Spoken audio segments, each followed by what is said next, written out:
15 septembre, 13 h, et merci de m'accueillir chez vous ou dans vos bureaux. Est-ce que vous pourriez me dire si vous m'entendez bien avant qu'on démarre? Vérifier que tout est en place. Est-ce que vous me voyez bien et est-ce que vous m'entendez bien? Est-ce que vous pourriez me le mettre dans le chat? Est-ce que vous m'entendez bien? Ah, merci Ayeboua, merci infiniment. C'est parfait, merveilleux, merveilleux, merveilleux, superbe. Alors, nous allons passer 1 heure ensemble autour d'une thématique qui m'est très, très, très chère, la prise de parole en public, sur un sujet, la prise de parole en public, atout décisif pour convaincre et mobiliser. Voilà, très bien, vous m'entendez bien, c'est parfait, merveilleux, merveilleux. Si vous êtes là aujourd'hui, maintenant, c'est que vous avez eu l'information soit par LinkedIn, soit par le campus. Ce qui est intéressant quand vous inscrivez à travers le campus, c'est que souvent vous renseignez le pourquoi de votre difficulté sur la prise de parole en public. Et je vous parlerai, moi ça fait 20 ans que je fais ce métier, que je travaille sur la parole. Et très, très, très, très souvent, il y a tellement de stress, de difficultés, de peur et la boule au ventre pour y aller. Et je le comprends tout à fait et nous allons en parler. Donc très souvent, c'est ça. Parfois, vous êtes là pour vous informer, pour prendre du recul, pour comprendre de nouvelles choses. Et d'autres fois, ça peut être un peu plus concret. Ça peut être par rapport à la structuration ou l'organisation des idées.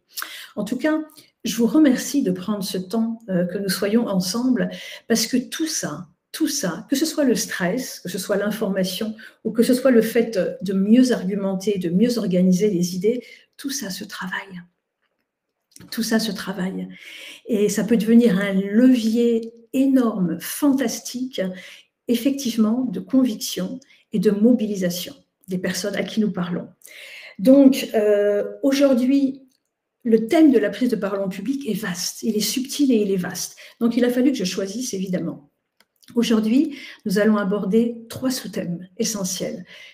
De la peur au plaisir, de l'information à l'inspiration, et finalement, comment passer d'un public un peu passif à une communauté engagée. Parce que ça, c'est bien le pouvoir de la parole. On peut mobiliser, on peut convaincre, on peut inspirer. Est-ce que le programme vous intéresse? Est-ce que le programme vous intéresse? Et avant que l'on démarre, bonjour à tout le monde. Oui, merci beaucoup. Merci beaucoup. Avant que l'on démarre, j'aimerais vous poser une question. J'ai pas envie que cette heure qu'on passe ensemble soit simplement une heure de transmission théorique. D'ailleurs, ce serait complètement à l'encontre de ce que j'enseigne et de ce que je transmets. La parole, elle est vivante. Donc, pour qu'elle soit vivante entre nous, j'aimerais vous entendre. Et en fait, j'aimerais vous proposer, je vais vous montrer une diapo, là, une slide, j'aimerais vous poser 3 questions pour qu'on fasse connaissance. J'aimerais que vous y répondiez. Et comme ça va me donner des éléments déjà pour orienter ma transmission.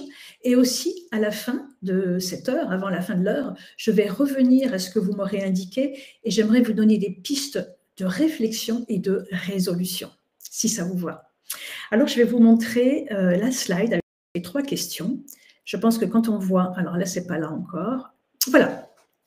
Ce que j'aimerais dans le chat, c'est que vous m'indiquiez, petit 1, qui vous êtes. Quelle est votre fonction, votre rôle, votre job? Petit 1, votre job. D'accord? Deuxièmement, quel est votre plus grand défi par rapport à la prise de parole? Quelle est votre plus grande difficulté, votre plus grande douleur? Et puis finalement, troisièmement, quand est-ce que vous avez une échéance importante sur la prise de parole en public? Si vous pouviez me répondre tout ça dans un message, comme ça je vais déjà pouvoir regarder, comme ça on fait connaissance, vous allez orienter ce que je vais vous dire et surtout je viendrai à la fin pour y répondre. Donc 1, quel est votre rôle, votre fonction, votre travail, votre métier? 2, quel est votre grand défi? Et 3, quelle est votre échéance? Voilà, j'aime bien, c'est tout le temps joyeux quand les gens répondent parce que ça permet de... je sais qui vous êtes et je connais un petit peu mieux vos besoins. Donc, je m'y adapte. J'aimerais également vous dire, pour ceux qui ne me connaissent pas encore, qui vous avez en face de vous. Vous allez voir, ça fait un petit moment que je fais ce métier, 20 ans. 20 ans que je fais ce métier sur la parole. Il faut que je vous dise, pour être complètement honnête, que quand j'étais gamine, j'étais timide. Alors, la timidité est contextuelle, c'est-à-dire qu'on n'est pas timide tout le temps, partout. Non. Avec les camarades, j'étais pas timide. Dehors, j'étais pas timide. Mais quand j'étais assise dans une salle, et notamment dans une salle de classe, je perdais mon énergie et ça m'angoissait. J'étais timide, je devenais extrêmement timide.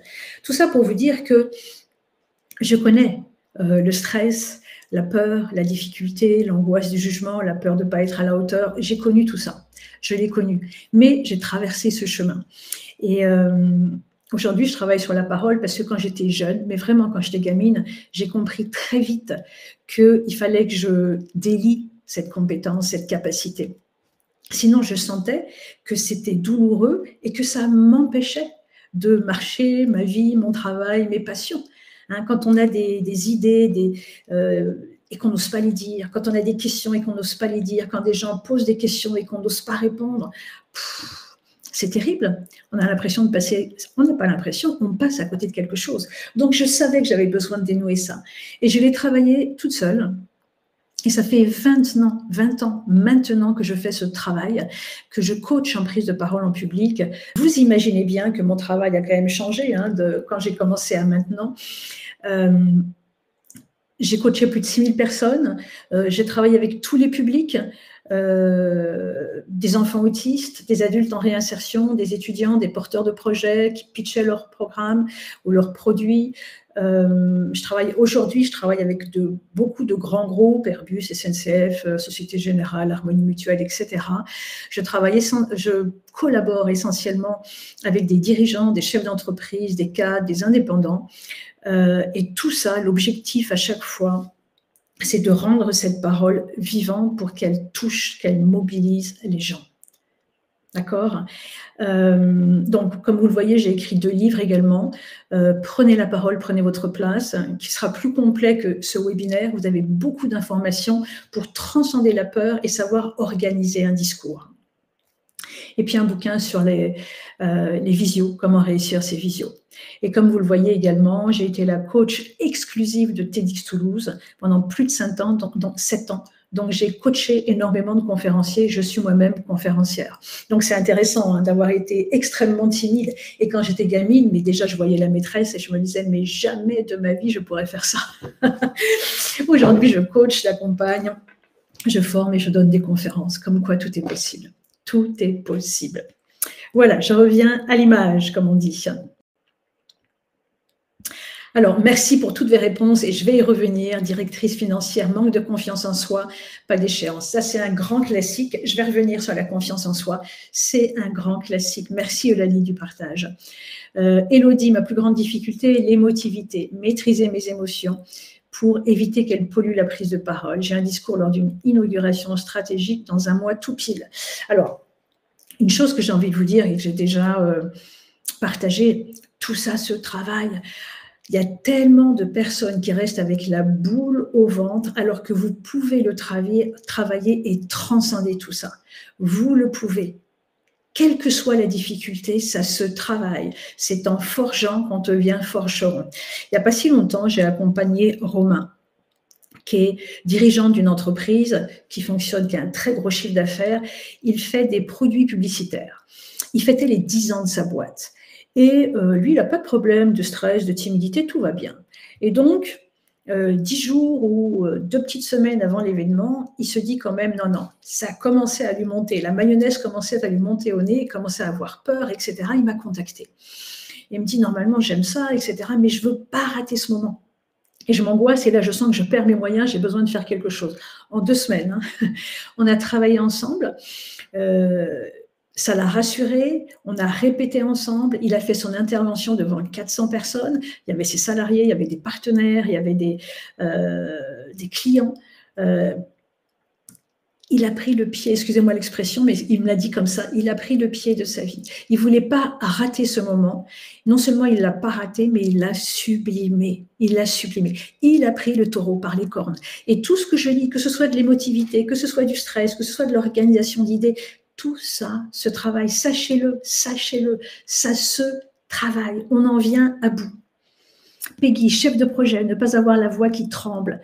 Voilà, Ça se travaille également, Peggy, ça se travaille.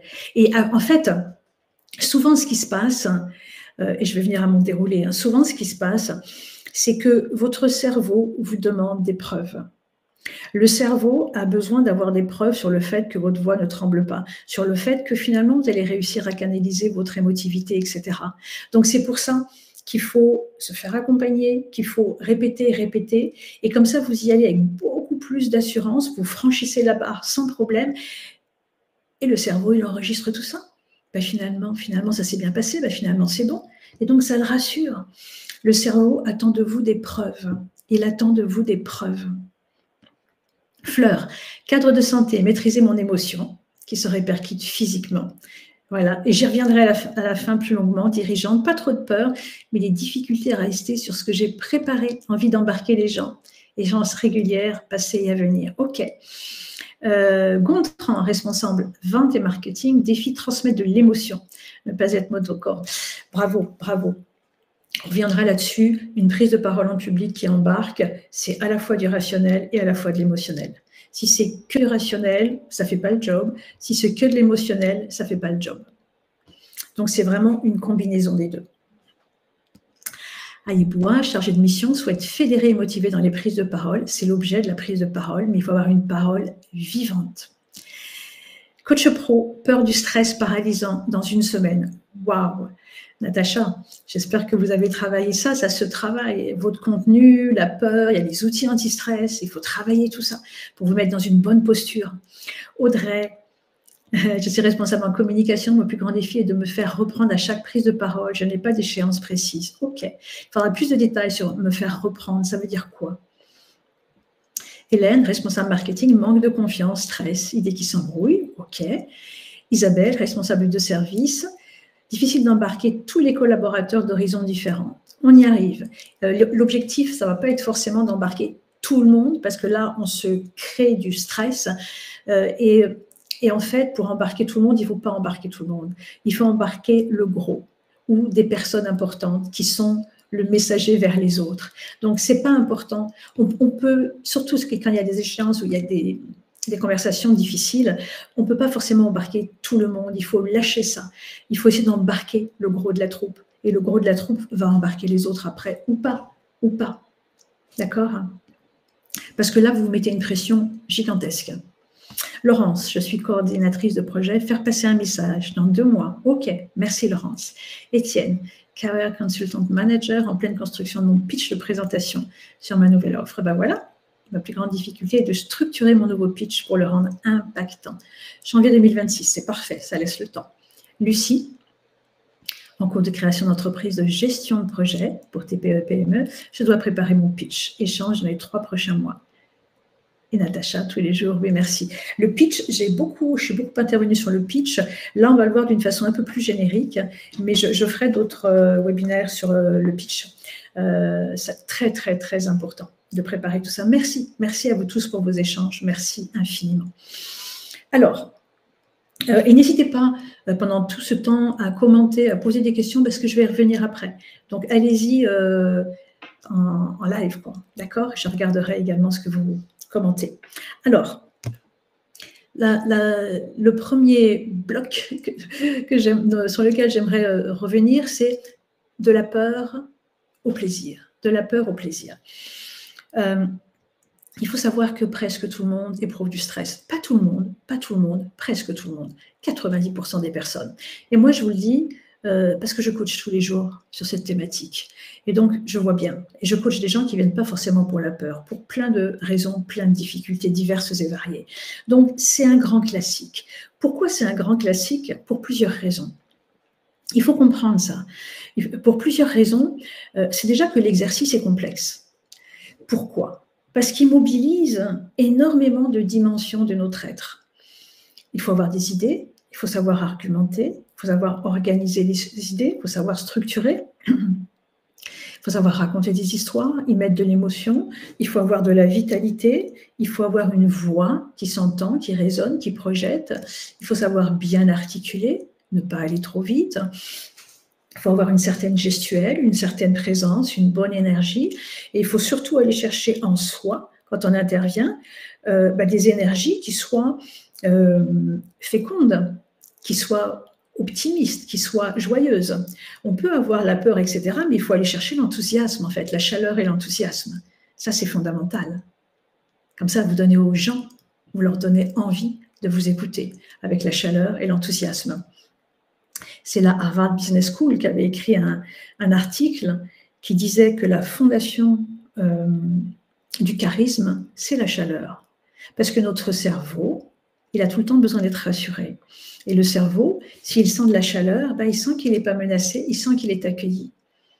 Et donc, on a envie d'écouter cette personne. Et même, on a envie de valider ce qu'elle nous dit parce qu'on sent bien sa présence. Donc, vous voyez que c'est important, une prise de parole en public. Il y a tellement de niveaux, il y a tellement de dimensions. Donc, c'est pour ça aussi qu'on n'est pas sûr de nous.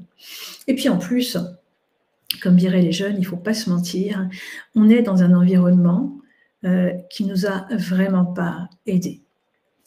Vous allez dans la culture anglo-saxonne, que je connais très très bien, les gamins, quand ils sont jeunes, alors peut-être pas partout, mais très très très souvent, les gamins, ils ont 4-5 ans, ils reviennent de leurs vacances. C'est quoi l'exercice? C'est allez, raconter les vacances devant la classe. Le petit gamin, il est devant sa classe, devant ses camarades, et il raconte ce qu'il a fait pendant les vacances. Donc, en fait, il est content de raconter ça. C'est pas contraignant, il est content.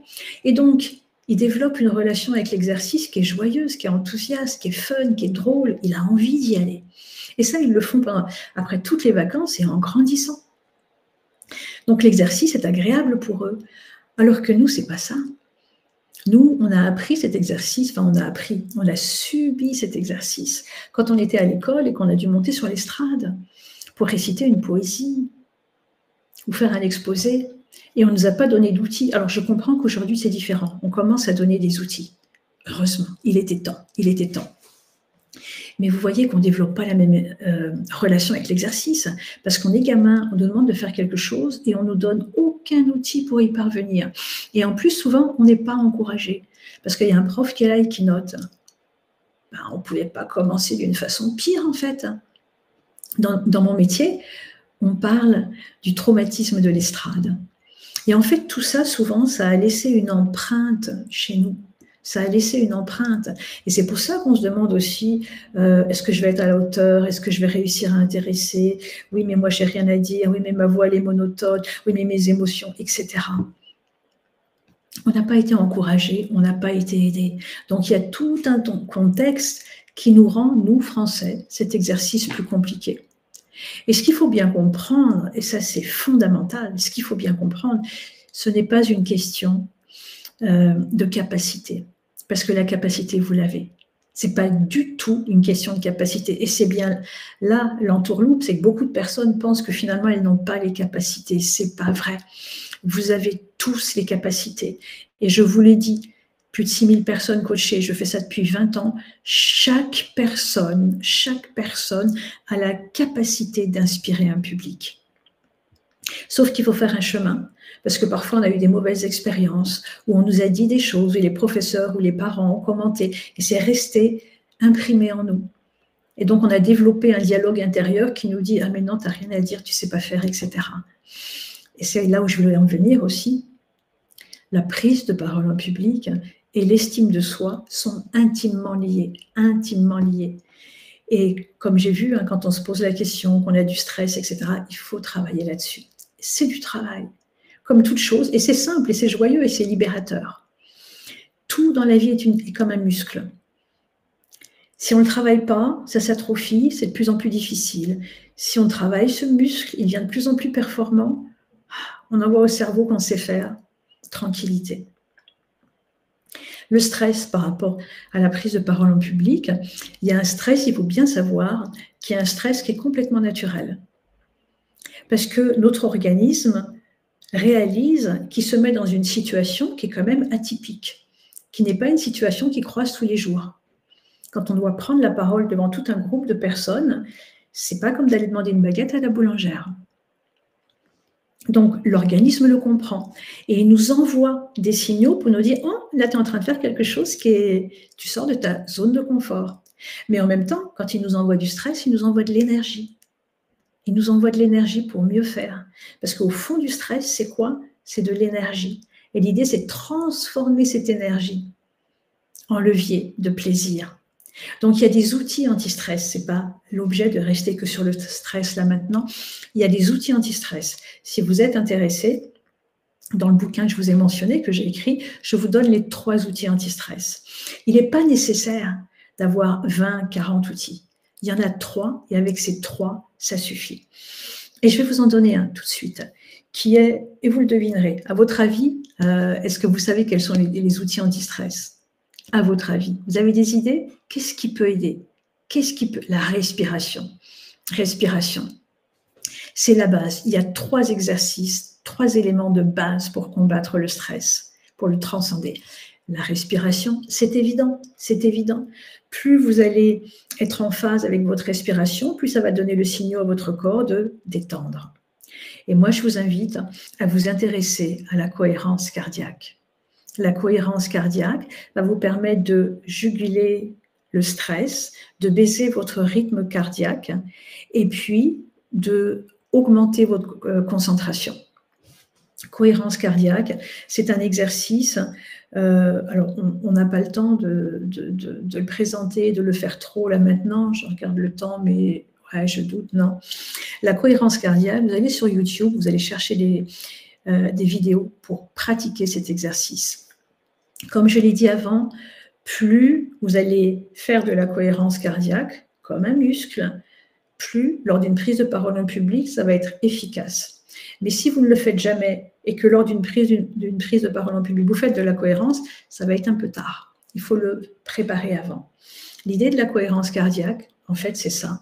C'est de respirer, d'inspirer pendant 5 secondes et d'expirer pendant 5 secondes. Inspirer pendant 5 secondes et expirer pendant 5 secondes. Et de le faire au moins pendant 5 minutes. Vous faites ça tous les jours, je vous promets que ça change beaucoup de choses. Vous apprenez à gérer votre stress, ça aide au niveau de la foi, vous pouvez mieux la projeter, et puis ça, voilà, vous travaillez à votre écologie intérieure. Donc ça, la cohérence cardiaque, c'est vraiment quelque chose qu'il faudrait faire tous les jours, juste 5 minutes, juste 5 minutes. Et du coup, c'est un exercice que vous pouvez convoquer avant une prise de parole en public et vous remettre dans cet espace de respiration en respirant bien au niveau du ventre. Pas uniquement ici en apnée, mais au niveau du ventre, au niveau du diaphragme. Le stress se travaille. Je vous invite vraiment à le travailler. Pourquoi il faut aller au niveau du plaisir? Parce que, en fait, déjà, si vous éprouvez du stress, ça veut dire que l'exercice n'est pas... Vous n'êtes pas indifférent à l'exercice. Sinon, vous n'éprouverez pas de stress. Le fait que vous éprouvez du stress, ça veut dire que cet exercice, il a du sens pour vous. Ça veut dire que cette prise de parole, il y a une partie de vous qui veut y aller, mais vous ne savez pas comment y aller. Mais vous voulez y aller, sinon il n'y aurait pas de stress. Donc, je vous invite à travailler ça pour trouver le plaisir. Les émotions sont contagieuses. Si vous avez de la peur, si vous êtes stressé, quand vous parlez devant un groupe, c'est ce que vous allez réveiller dans votre auditoire. Par contre, si vous y allez avec du plaisir, de l'envie, de la joie, c'est ce que vous allez réveiller dans votre auditoire. Donc, même s'il y a du stress, il faut savoir se mettre au service de ce que vous allez transmettre et vous demander pourquoi vous êtes là. Et retrouver ce qui vous pousse, l'impulsion, l'élan qui vous a amené à faire cette prise de parole en public. Et on le peut toujours, ou alors on est vraiment au mauvais endroit. Moi, je travaille avec des gens qui sont des porteurs de projets, je peux travailler avec des experts comptables. On trouve tout le temps un angle qui nous donne envie d'y aller. C'est le fameux pourquoi vous faites ça.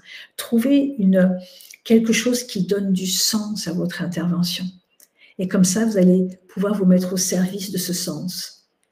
Et donc, ne plus rester dans la peur et dans le stress, mais de comprendre et de toucher du doigt la chance de pouvoir intervenir sur ce sujet. Et là, vous touchez au plaisir et ça change tout parce que les gens sentent que vous avez du plaisir et mon Dieu, comme ça leur donne du plaisir. Étienne, en plus d'exercices de respiration, j'utilise les Power Poses d'Amy Cuddy, effectivement, qui a fait un TEDx qui est très connu. La posture, l'organisme, la posture physiologique influe sur notre façon de penser et d'être. Si vous êtes recroquevillé comme ça va être très compliqué. Par contre, si vous redressez, et par exemple, je vais vous faire une confidence, là, moi, je ne suis pas assise au bout de ma chaise. Si je suis assise au bout de ma chaise, je suis avachie comme ça. Je me mets au bord de la chaise, Pourquoi ? Parce que ça me permet de bien, ça respecte la morphologie du corps, avec la courbure de la colonne vertébrale qui est bien en place.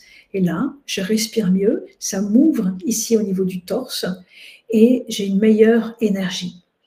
Donc, les power poses, c'est par exemple, avant une intervention, il y a des gens qui font des gestes. Ils peuvent se mettre comme une Wonder Woman, voilà. Ou alors, il y a des gens qui font yes, yes, yes. Et ça réveille l'énergie, ça fait du bien.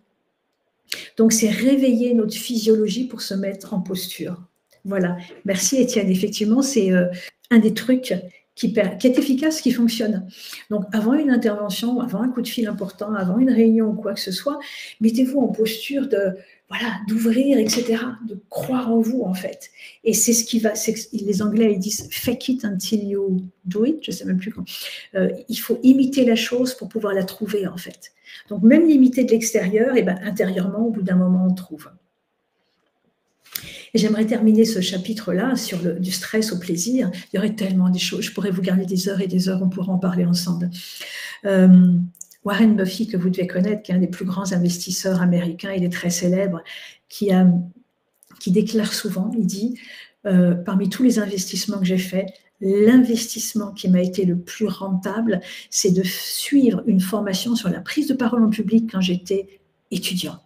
C'est ça qui a rentabilisé tout le reste. Le fait de finalement délier sa parole, se sentir à l'aise et trouver du plaisir à intervenir, ça va vous ouvrir tellement de portes. Voilà, n'hésitez pas si vous avez d'autres questions, d'autres commentaires. Je regarde si j'avais noté d'autres choses. Non, on y est. En tout cas, le stress est porteur d'énergie. Et cette énergie, l'idée, c'est de la transformer et de l'amener vers du plaisir, de l'enthousiasme et de la chaleur. Là, vous gagnez beaucoup de points. Ensuite, le deuxième sujet sur lequel j'aimerais intervenir, c'est de l'information à l'inspiration. Vous devez savoir qu'aujourd'hui, depuis qu'Internet est là, début des années 90, le monde a vraiment, vraiment changé. Il y a eu une véritable mutation. Aujourd'hui, quand on parle de notre société, moi, j'aime bien utiliser ce terme de infobésité. Je ne sais pas si vous connaissez ce terme, infobésité. Nous vivons dans un monde d'infobésité. Ça veut dire quoi? Ça veut dire, déjà, en France, on dit qu'un salarié sur deux est en surcharge informationnelle. Concrètement, les gens n'ont plus de bande passante. Les gens n'ont plus de bande passante parce que notifications, téléphone, email, appel, ceci, cela, on est surchargé. On est surchargé. Et donc, quand vous intervenez et que vous donnez des informations, c'est difficile pour les gens de mémoriser, de bien les capter, de bien les conscientiser parce qu'il y a une usure de l'information. Parce qu'il y a déjà trop d'informations. Donc, quand vous intervenez, il va falloir aller plus loin que l'information, beaucoup plus loin. Je vais vous donner un exemple que je cite souvent, mais parce qu'il m'a touchée. Une fois, j'ai eu des porteurs de projets qui sont venus me voir. C'était 2 amis sénégalais. Ils allaient pitcher leur projet devant des investisseurs. Et donc, leur souhait, c'était de créer l'équivalent de la carte vitale au Sénégal. Et ils sont venus et me donnaient des éléments pour pitcher leur projet sur la carte vitale. Mais c'était des informations, des chiffres intéressants, bien sûr. Et je leur ai demandé, mais pourquoi est-ce qu'ils portaient ce projet? Pourquoi? Qu'est-ce qui fait que? Et là, j'ai appris que l'une de ces personnes, grosso modo, au Sénégal, la santé coûte très cher. Et il n'y a pas de carte vitale, donc les gens ne vont pas se faire soigner parce qu'ils n'ont pas les moyens. Et donc, c'est souvent, ils font appel à la famille, à l'étranger, pour leur donner de l'argent, pour leur envoyer de l'argent, pour pouvoir se faire soigner. Et l'une de ces personnes avait reçu le coup de fil d'un cousin qui lui demandait de l'argent, sauf que lui, à ce moment-là, il n'avait pas d'argent. Et quelques semaines après, il a appris que son cousin était mort. Et donc là, ça l'a chamboulé. Et il a dit, c'est pas possible, il faut faire quelque chose. Et donc, Pour passer de l'information à l'inspiration, je lui ai dit, tu vas raconter cette histoire. Alors, il n'était pas du tout à l'aise, c'était personnel, c'était son histoire, il était très mal à l'aise de raconter cette histoire. J'ai dit, mais tu sais, ça a été ton ressort, c'est ton ressort. Donc, il n'y a pas de pudeur ou de fausse pudeur. Si tu ne te sens pas à l'aise, tu ne le fais pas, mais du coup, tu poses, tu touches les gens. En fait, ce qu'il faut, c'est l'inspiration, il faut créer un impact émotionnel et stratégique. Il faut amener de l'émotion et il faut amener l'envie aux autres de bouger, en fait, de faire quelque chose. Et donc, finalement, on a discuté et ça posait complètement leur légitimité sur ce projet. Et il a commencé à chaque fois un pitch en racontant son histoire. Il y a une semaine de ça, il y a un mois de ça, il y a quelques temps de ça, mon cousin m'a appelé pour me demander de l'argent et il explique. Et après, il ouvre et il explique les conséquences. Donc, on ne peut plus aujourd'hui se contenter de simplement donner une information brute. Il faut l'accompagner d'une vision et il faut l'accompagner d'énergie. Sinon, les gens ne peuvent plus l'accueillir, ne peuvent pas la retenir, ne peuvent même pas l'entendre même. Il faut de nouveau se créer un passage vers la bande passante des autres. J'aime bien rappeler aussi ce que disait Steve Jobs quand on l'interrogeait et qu'on lui demandait, parmi toutes les responsabilités qu'il avait, où est-ce qu'il passait le plus clair de son temps. Et il disait, moi c'est très simple, c'est de rappeler à mes collaborateurs la vision de l'entreprise. Et il est connu il les répétait sans cesse, non, on ne fabrique pas des ordinateurs, on transforme le quotidien des gens. On ne fabrique pas des ordinateurs, on transforme le quotidien des gens. Ben oui, les gens, ils veulent participer à ça. Quand il a créé les Mac, les ordinateurs, etc. Non, ce n'est pas des ordinateurs qu'on fabrique. C'est un nouveau mode de vie. Et ça motive. Est-ce que ça fait sens pour vous? Est-ce que ça vous parle? Est-ce que voilà, dites-moi un petit peu. Donc, quand par exemple, j'ai coaché également un chef d'entreprise qui devait top de top, merci, merci. J'ai coaché un entrepreneur qui devait annoncer une restructuration. Et au début, je lui demande ce qu'il avait préparé comme discours, et c'était super sec. C'était sec, c'était des faits, du rationnel, restructuré, etc. Je lui dis, mais ça va être difficile de faire passer un tel message.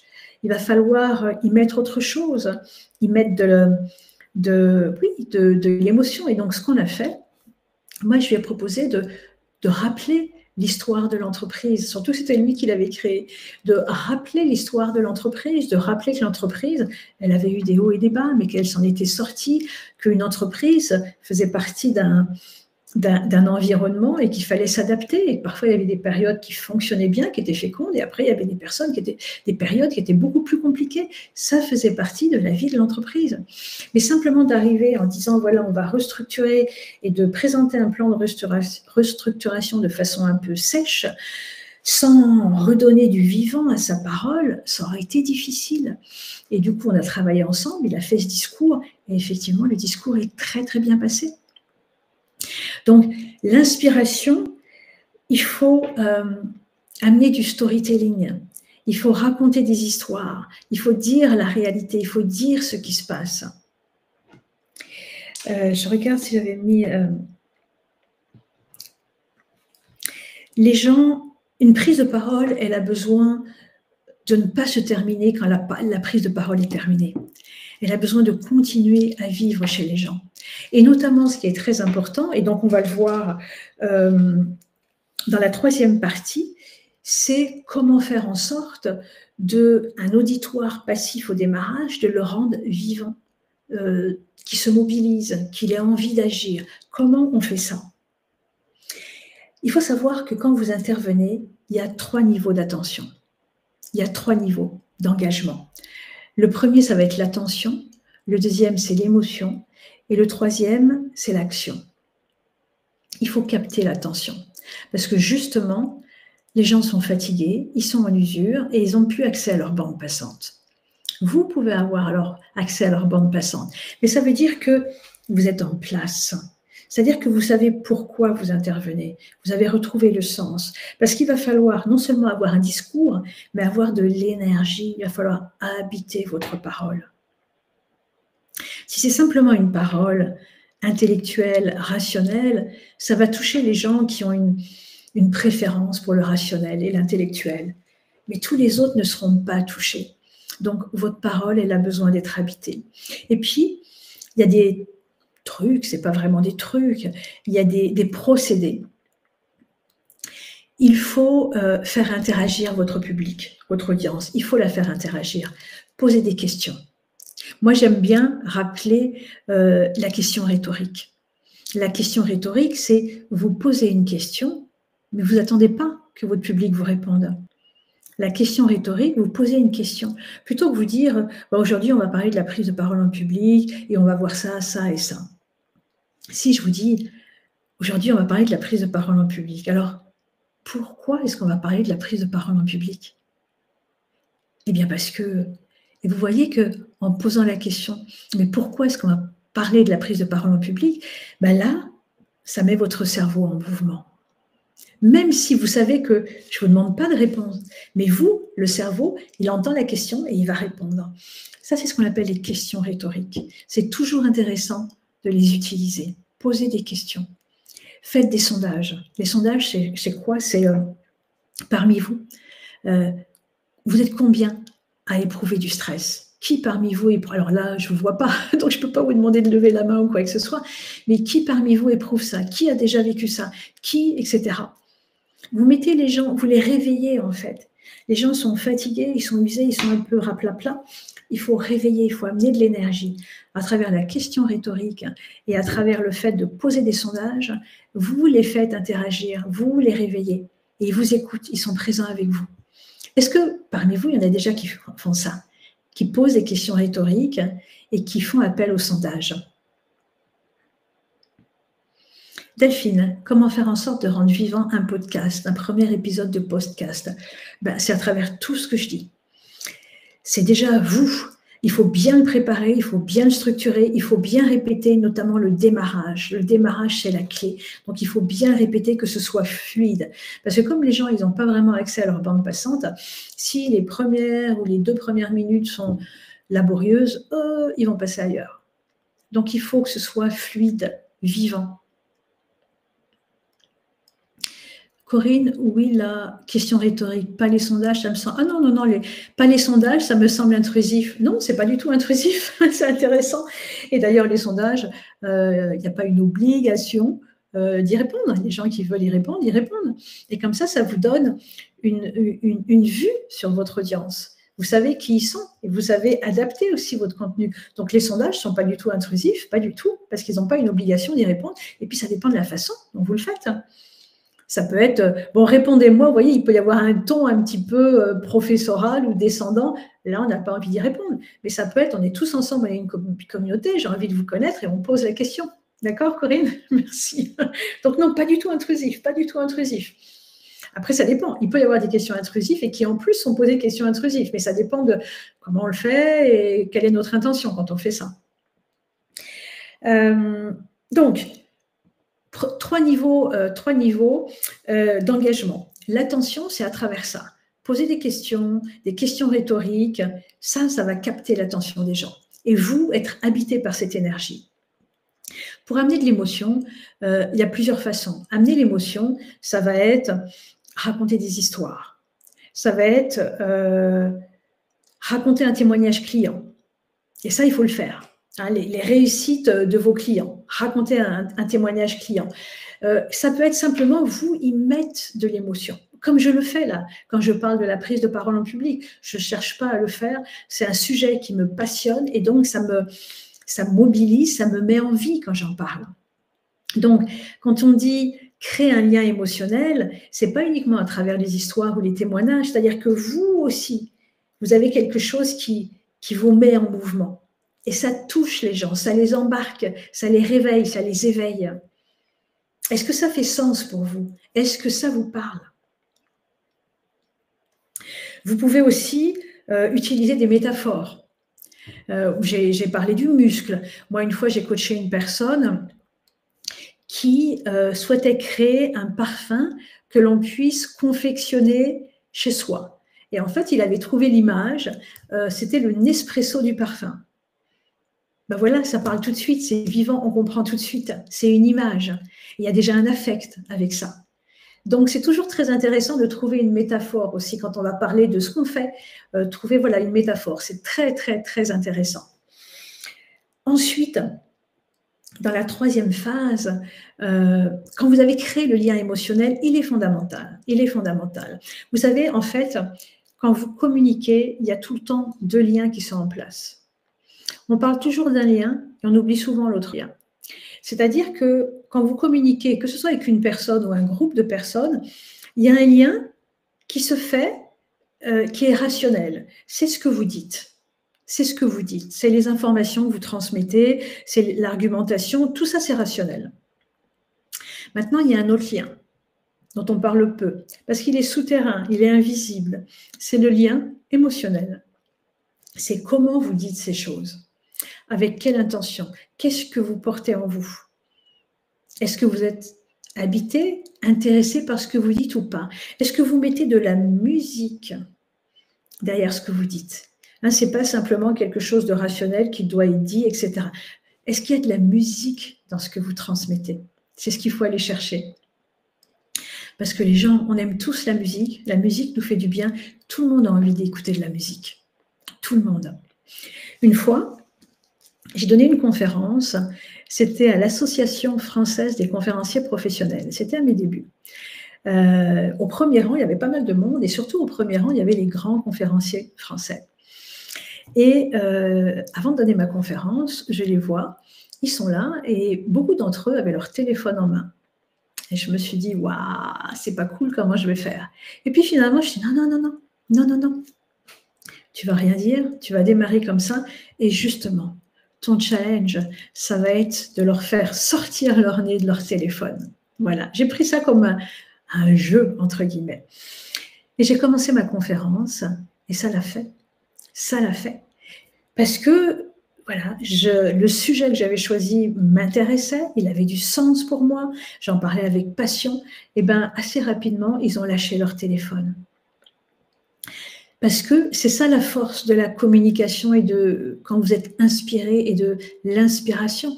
C'est-à-dire que les gens, quand ils ont à proximité ou quand quelqu'un leur parle avec cette musique, eh bien, ils vont être fascinés. Parce que les gens, ce qui leur manque, c'est quand même de l'énergie. Et quand quelqu'un est là avec de l'énergie, ça change tout. L'énergie, elle est très importante dans la prise de parole en public. On n'en parle pas beaucoup. Comme les gens sont fatigués, sont saturés, sont usés, quand ils voient quelqu'un qui a de l'énergie, eh ben, ça les met en mouvement. Est-ce que ça vous parle, tout ça? Est-ce que ça fait sens pour vous?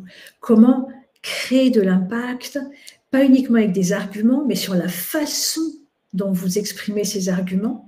Votre façon d'être, elle est aussi importante que vos arguments. Oui, Peggy, voilà. Il y a tout ce que vous dites, et le problème avec la prise de parole en public, c'est que souvent les gens parlent de ce qu'il y a à dire, du contenu et du message. Bien sûr, c'est la trame essentielle, c'est le point de départ. Le contenu, le message, c'est le point de départ. Mais une prise de parole en public ne s'arrête pas au point de départ. Non. Il y a la façon dont vous mettez tout ça en mouvement et en musique. Je vois que ça vous parle. Est-ce qu'il y en a qui ne sont pas d'accord avec ça? Dites-le moi, hein. Parce que je sais que, et peut-être que vous savez, dans l'auditoire, il y a 4 types de profils. Et souvent, leur levier est différent.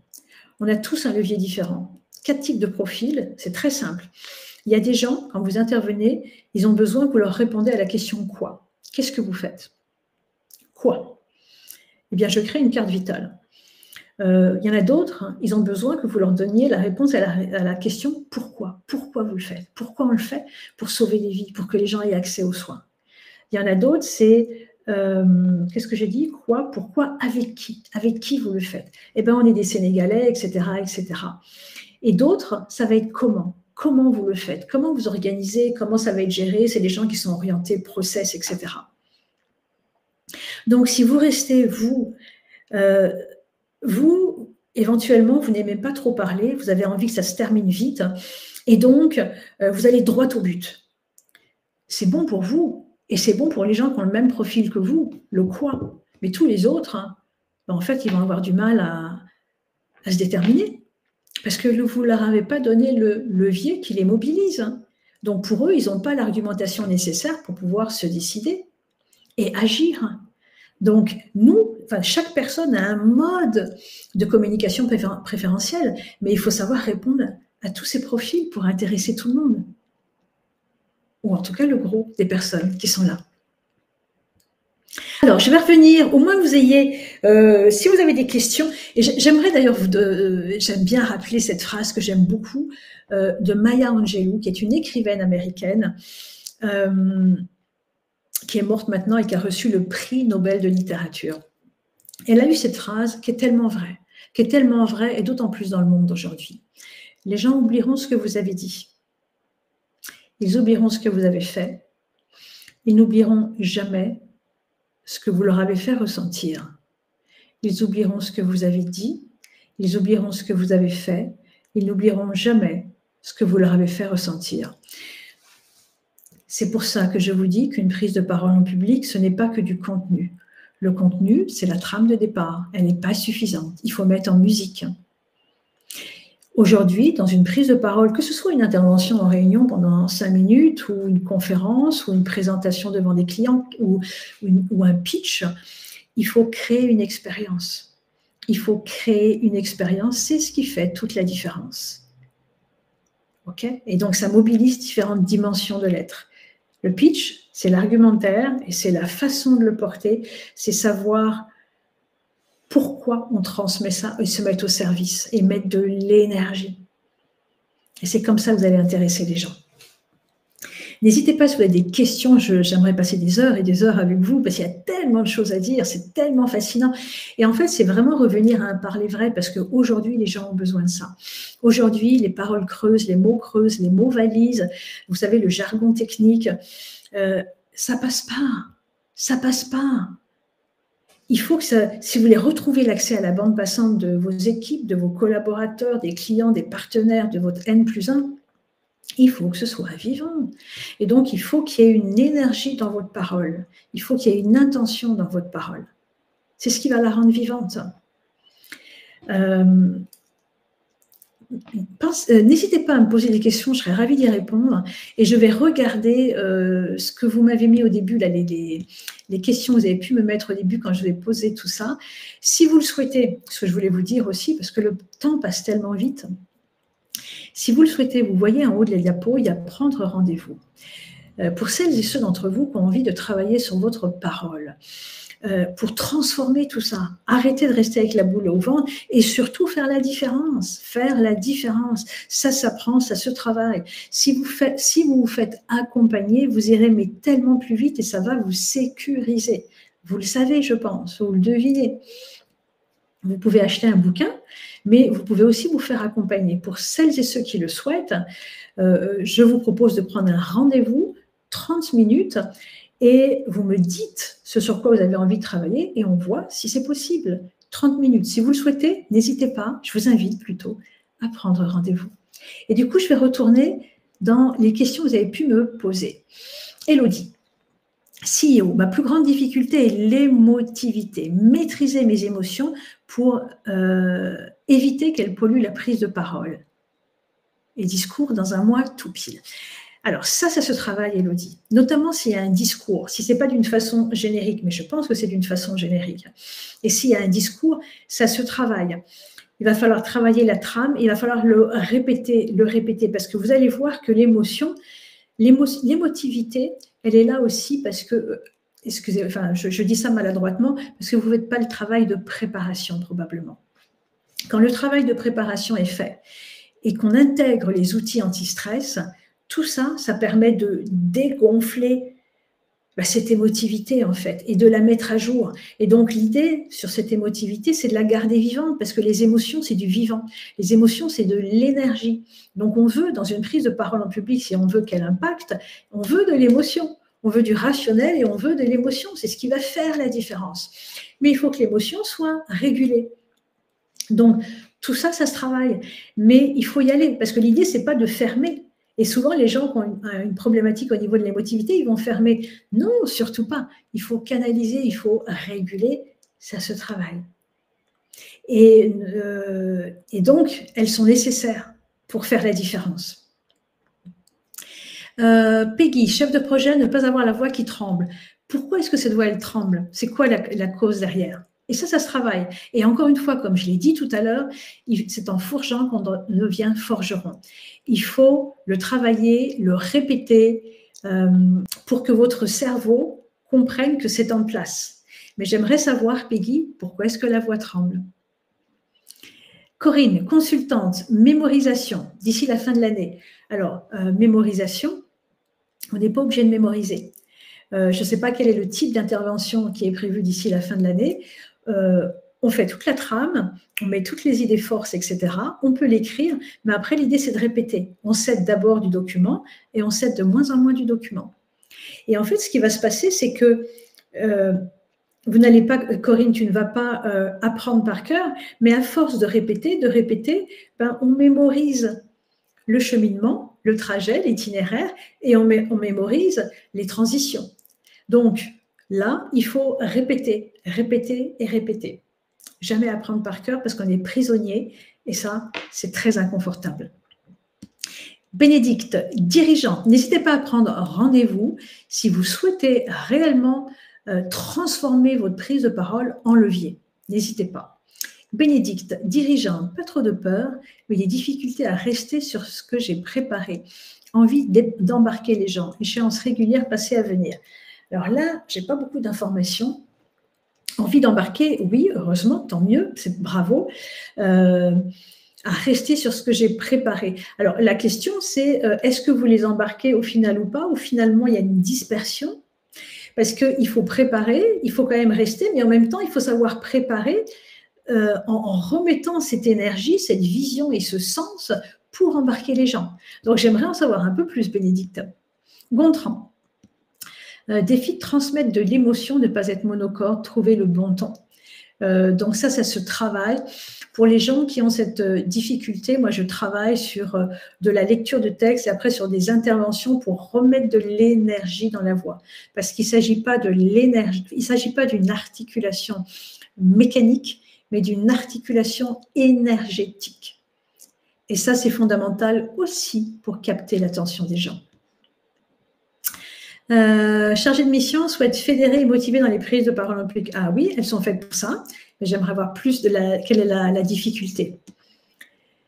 Alors, peur du stress paralysant, il y a des outils, Natacha, j'en ai donné un, c'est la cohérence cardiaque. Je vous invite vraiment à le faire tous les jours, 5 minutes.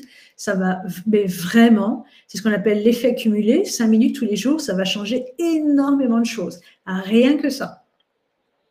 Après, il faut y aller, Natacha. Je vois que c'est dans une semaine, donc vous allez y aller.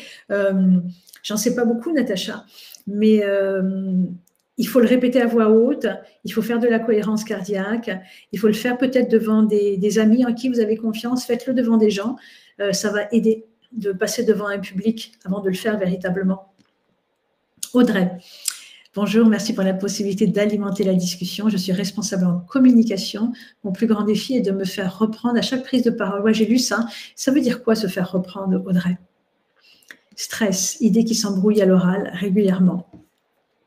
Manque de confiance. Ça se travaille. L'estime de soi, c'est la clé de la prise de parole en public. L'estime de soi, c'est intimement lié. Comme je l'ai évoqué tout à l'heure, dans notre culture française, l'estime de soi est considérablement abîmée parce qu'on a été rabaissé. Vous savez, les bulletins scolaires, peut mieux faire, à tout le temps nous souligner les erreurs, mais pas mettre en valeur ce qui est bon. Moi, je n'oublierai jamais un ou une professeure, je ne sais plus. Bref, ma fille m'avait ramené une copie. Elle avait 17, c'était écrit en rouge et il y avait 3 lignes avec ce qui n'allait pas. Vous voyez, on a été mouliné à cette sauce.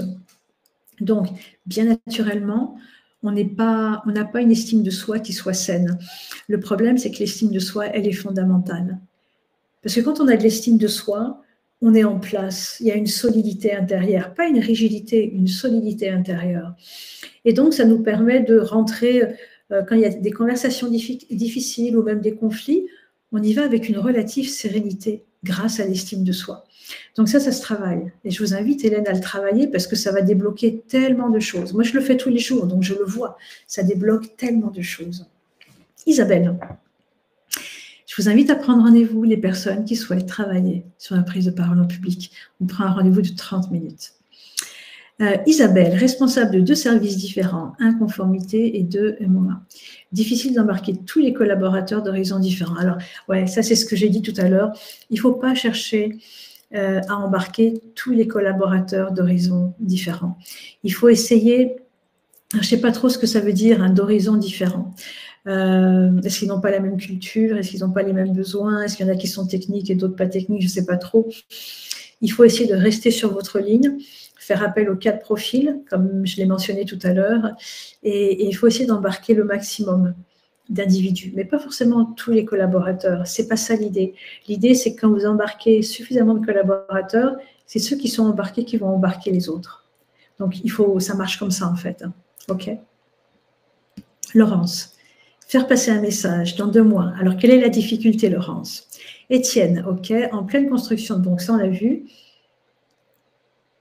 Ok, ça, moi, je travaille sur les pitchs. On peut prendre rendez-vous, surtout s'il y a le temps, parce que le pitch, c'est à la fois le contenu et c'est tout ce qu'on vient de voir. Tout ce qui n'est pas dans le contenu, qui est la mise en forme, qui est l'énergie, qui est l'articulation, qui est amener les bons arguments et du storytelling. Lucie, création d'entreprise, préparer le pitch, pareil. Voilà, les pitchs, c'est fondamental. Il faut être bien dans son pitch. Un projet pourrait avoir plusieurs pitchs. D'ailleurs, souvent, on peut créer plusieurs pitchs. Mais surtout, il faut que ce soit un pitch qui vous ressemble. C'est fondamental. Natacha, tous les jours, oui, merci. Respirez sain. Alors, je regarde ce que vous avez pu noter. Laurent, c'est un peu comme parler aux 4 profils, jaune, vert. Oui, c'est ça. Étienne, c'est toute la différence entre convaincre et persuader, exactement. Quels sont les outils anti-stress? Nathalie, il y en a un, parce que j'ai besoin de l'expliquer. Les 2 fondamentaux, c'est la respiration et donc c'est la cohérence cardiaque. Et l'autre, c'est la préparation. C'est savoir c'est basique, c'est les fondamentaux. Les gens ne se préparent pas. Moi, je suis vraiment sidérée du fait que les gens ne préparent pas la prise de parole en public. Mais ça change tout de préparer. Ça change tout et ça donne de l'envie. C'est pas rébarbatif. Au contraire, on a encore plus dans le discours. On trouve plus d'arguments. C'est agréable en fait. Donc, il faut vraiment préparer. Et quand c'est une intervention importante, il faut aussi répéter à voix haute le démarrage ou même le faire. Quand vous avez une présentation, le faire à voix haute. La répétition va vous donner de la sécurité, va vous donner de l'assurance. C'est essentiel. Peggy, pas assez sûre de moi. Peggy, ça se travaille. Tout ça se travaille. Ne restez... Enfin, si vous le souhaitez, toutes les choses que vous me mentionnez se travaillent. Toutes. J'ai l'image là dans l'esprit de quelqu'un qui, vous savez, un coureur de haie. Voilà, si vous avez envie de passer la haie, ça se travaille, ça se travaille. Natacha, ok, super, merci. Il y a un rapport au droit à l'erreur extrêmement faible. Absolument, Étienne, absolument, un rapport au droit à l'erreur. Moi, combien je rencontre de dirigeants qui sont dans le perfectionnisme. Il faut lâcher le perfectionnisme. L'idée, c'est de faire au mieux. Le perfectionnisme, pour moi, c'est synonyme de rigidité. Il y a quelque chose et du coup qui nous met de la pression et c'est difficile et on perd nos moyens. Donc c'est pas là l'enjeu. L'erreur, c'est pas un problème. En fait, on a besoin d'erreurs pour aller chercher de l'information et pour grandir. On a besoin d'erreurs. Les scientifiques le savent bien. C'est grâce à l'erreur qu'ils évoluent. C'est parce qu'ils font des erreurs qu'ils savent ah ben là c'est pas là, etc. et qu'ils arrivent finalement à trouver quelque chose. L'erreur fait partie du chemin. Nathalie, peur de ne pas avoir les réponses aux différentes questions, perdre pied. Nathalie, ça, c'est l'estime de soi. C'est l'estime de soi. Il y a un travail à faire sur l'estime de soi. Parce que l'idée, quand on nous pose des questions, on a tout le temps soit les réponses, soit un début de démarrage de réponse, soit une piste de réponse, ou alors on ne sait pas, et c'est OK en fait. Et on peut tout à fait dire aux personnes, alors ça dépend du contexte, j'aimerais réfléchir davantage, je ne veux pas vous dire de bêtises, je reviendrai vers vous, vous voyez. Mais ce que ça cache, c'est une faible estime de soi et un besoin de travailler sur l'estime de soi, Nathalie. C'est vraiment ça. Celles et ceux qui souhaitent travailler sur l'estime de soi, sur la voix, sur le pitch, sur le stress, sur la peur, sur comment rendre vivante votre parole pour qu'elle touche et qu'elle embarque. Si vous le souhaitez, vous pouvez prendre rendez-vous, un rendez-vous d'une demi-heure. On voit quelles sont vos difficultés et comment je peux vous accompagner. Alors, j'ai un emploi du temps bien chargé, je dois dire. J'ai beaucoup de travail, mais je garde toujours un petit peu de place. Donc, si vous le souhaitez, n'hésitez pas à prendre contact avec moi. Je vais vous remettre comme ça pour information, parce que là, vous avez quand même, pour les personnes qui ne souhaitent pas un accompagnement, vous avez le livre « Prenez la parole, prenez votre place ». Vous avez énormément d'informations. Énormément d'informations. C'est aux éditions de Book. Prenez la parole, prenez votre place. Sur la gestion du stress, sur l'estime de soi, c'est vraiment une mine d'or pour déjà transformer des choses. C'est le b.a.-ba pour travailler là-dessus. D'accord? Est-ce que vous avez d'autres questions ou pas? Dites-moi. J'ai essayé de donner le maximum en 1 heure. Il y aurait tellement de choses à dire, mais aujourd'hui, il est possible et il est nécessaire, quand vous prenez la parole, d'aller réveiller la bande passante des gens pour les embarquer. Il faut faire également un appel à l'action. Un appel à l'action, comme je le fais, et je vous invite à prendre rendez-vous. Faites un appel à l'action quand vous intervenez. Un appel excellent, vraiment. Merci Hélène. Super webinaire. Merci Étienne, merci. Faites un appel à l'action. Prenez contact avec moi, revenez me voir, appelez-moi. Dans 10 jours, on a ça, etc. Faites un appel à l'action pour mobiliser les gens. Et quand c'est dans votre équipe, quand est-ce que ça se sera prêt? Quand est-ce qu'on peut faire ça pour vous? Quel est votre calendrier, etc. Faites un appel à l'action pour réveiller, mobiliser, embarquer les gens. Voilà, vous pouvez toujours prendre rendez-vous pour celles et ceux qui le souhaitent. Sinon, je vous remercie infiniment de cette heure passée ensemble. Et Flore qui me dit c'est très intéressant et très dynamique. Merci beaucoup. Merci. Très belle journée. À bientôt, je l'espère. Prenez soin de vous. Et surtout, travaillez votre prise de parole en public. Vous avez tous ce pouvoir de toucher et d'embarquer les gens. Vous l'avez tous et tous. Belle journée. Merci beaucoup.